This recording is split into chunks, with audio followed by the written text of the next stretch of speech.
शुक्लां ब्रह्मविचारसारपरमामाद्यां जगद्व्यापिनीं वीणापुस्तकधारिणीमभयदां जाड्यान्धकारापहां हस्ते स्फाटिकमालिकां विदधतीं पद्मासने संस्थितां वन्दे तां परमेश्वरीं भगवतीं बुद्धिप्रदां शारदां।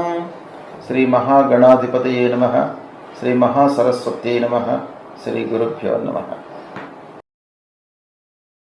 2024వ సంవత్సరంలో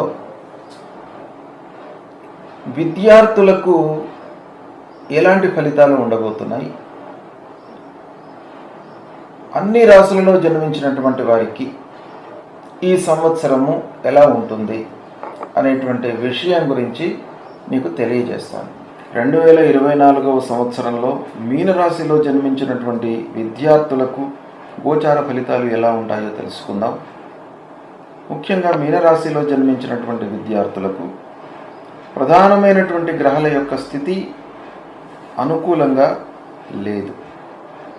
అంటే గురు భగవానుడు 1 మే వరకు, 1 మే 2024 వరకు ద్వితీయ స్థానంలో అనుకూలంగా ఉన్నాడు. తదనంతరము 3వ స్థానంలోకి ప్రవేశిస్తున్నాడు.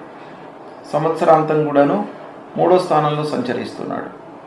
అంటే గురువు మే 1వ తారీఖు వరకు అనుకూలంగా ఉన్నాడు. దాని తర్వాత గురు ప్రతికూలంగా ఉంటాడు. గురువు మనకు చదువు విషయంలో ముఖ్యమైనటువంటి గ్రహ. అయితే ఇక్కడ లగ్నాధిపతి కూడా అయినాడు. కాబట్టి మే వరకు మీకు తిరుగులేదు. మే వరకు బాగానే కొనసాగుతుంది చదువు. కాబట్టి ఈ మే వరకు ముఖ్యంగా ఫిబ్రవరి, మార్చ్, ఏప్రిల్ ఈ 3 మాసాలు మీరు ఉపయోగించుకోండి. గురువు మీకు అనుకూలంగా ఉన్నాడు కనుక ఈ సమయంలో మీరు ఏది విద్యా కొరకై ప్రయత్నాలు జరిపినా కూడాను సత్ఫలితాలు పొందుతారు. దాని తర్వాత మళ్ళీ గురువు మారుతున్నాడు, 3వ స్థానంలోకి వస్తున్నాడు, బాధక స్థానంలోకి.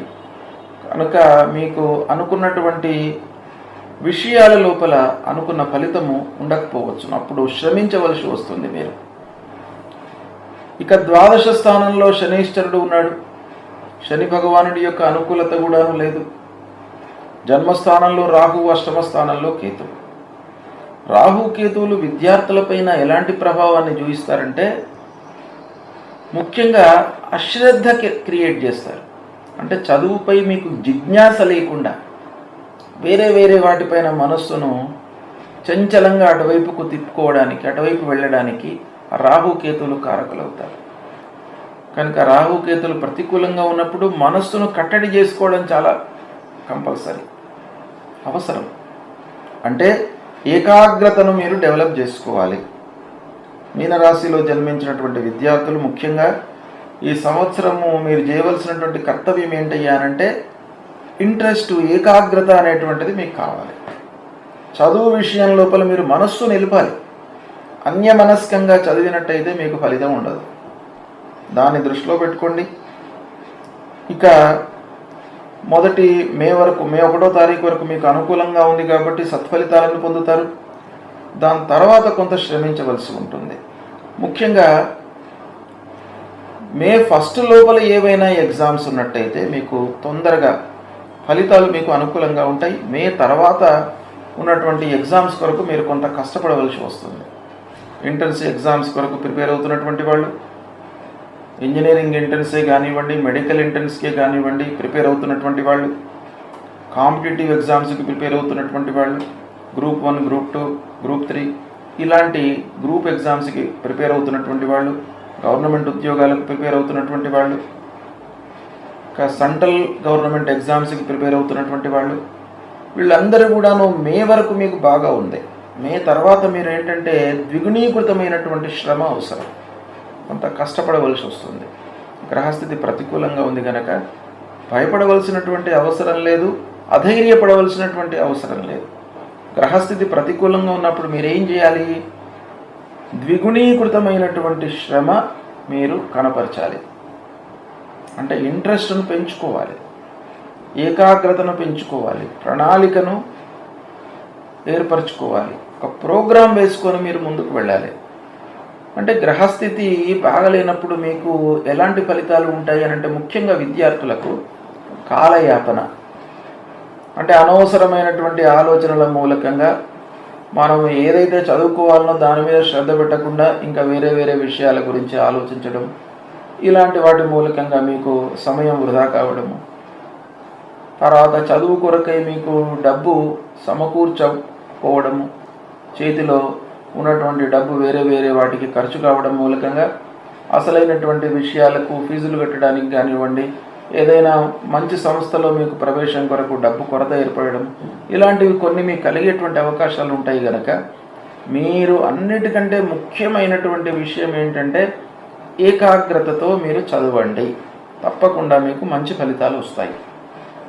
అయితే ఈ గ్రహస్థితి ఇలా ఉన్నప్పుడు మీరు ఏం చేయాలి? భగవంతుడి యొక్క అనుగ్రహాన్ని కొరకై మీరు కొన్ని స్తోత్ర పారాయణాలు చేయాలి.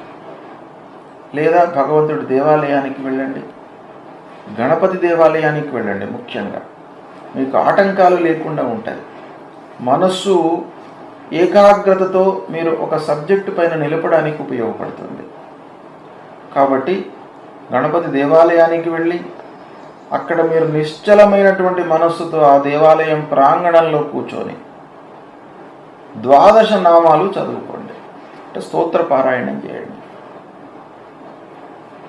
ప్రణమ్య శిరసా దేవం గౌరీపుత్రం వినాయకం భక్తావాసం స్మరేన్నిత్యం ఆయుః కామార్థ సిద్ధయే ప్రథమం వక్రతుండం చ ఏకదంతం ద్వితీయకం తృతీయం కృష్ణపింగాక్షం గజవక్త్రం చతుర్థకం లంబోదరం పంచమం చ షష్ఠం వికటమేవ చ సప్తమం విఘ్నరాజం చ ధూమ్రవర్ణం తథాష్టమం నవమం ఫాలచంద్రం చ దశమం తు వినాయకం ఏకాదశం గణపతిం ద్వాదశం తు గజాననం ద్వాదశైతాని నామాని త్రిసంధ్యం యః పఠేన్నరః న విఘ్న భయం తస్య సర్వసిద్ధికరం ప్రభో విద్యార్థి లభతే విద్యాం ధనార్థి లభతే ధనం పుత్రార్థి లభతే పుత్రాన్ మోక్షార్థి లభతే గతిం జపేద్ గణపతి స్తోత్రం షడ్భిర్మాసైః ఫలం లభేత్ సంవత్సరేణ సిద్ధించ లభతే నాత్ర సంశయః అష్టభ్యో బ్రాహ్మణేభ్యశ్చ లిఖిత్వా యః సమర్పయేత్